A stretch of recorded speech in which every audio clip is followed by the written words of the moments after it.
President-elect Trump has just announced that starting on day one of his administration, he'll charge Mexico and Canada a 25% tax for all products coming into the United States, all in caps there. That could raise costs for Americans on everything coming across either border. We're talking about cars, electronics, oil, wood, food, avocados, maple syrup.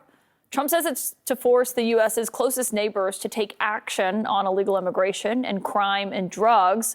But he's not stopping there. After that, just a few moments later, he also posted this on Truth Social, saying the United States will charge an additional 10% tariff on all of China's many products coming into the U.S.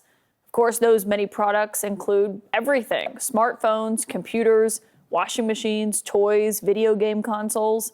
My team of political and economic sources join me now. And Rana, just on the Mexico and Canada aspect, 51% of all fresh fruit, 69% of vegetables, according to the USDA, come from Mexico. Yeah. These are voters who just put Trump in office because they trusted him more on the economy. How should they be reading a promise like that from Trump tonight? Oh, man. I was always astounded, I have to say, that he ran on, I'm going to lower inflation, when if you look at the policies, tariffs included, it's all about raising inflation, right? And it's also raising the dollar, which is going to have a larger impact in the market. I want to just say, though, I think this is an opening gambit. I don't want to say that, all right, this is going to be the way it's going to be from day one.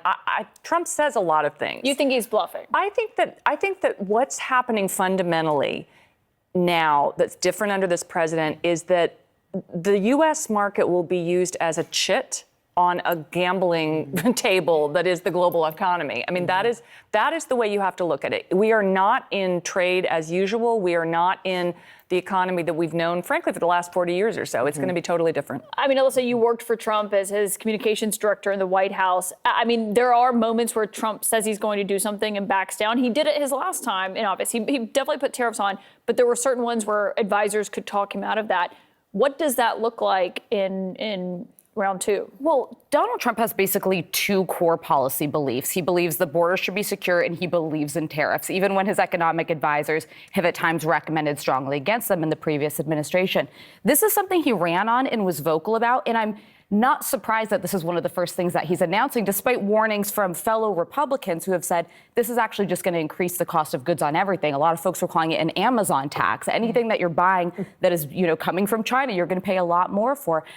There will be advisors around him. I'll be curious to see how his incoming Treasury Secretary wants to react to this. Steve Mnuchin in the first administration was somebody who often pushed back on some of the efforts to put in place bigger tariffs. But you have people like Peter Navarro, who is in his ear saying this is the way to hold Mexico, China, and other places accountable. And he's expected to get a top job, Peter Navarro. But speaking of his Treasury Secretary pick, Scott Bessent, who we were just talking about here on Friday, he did a CNBC interview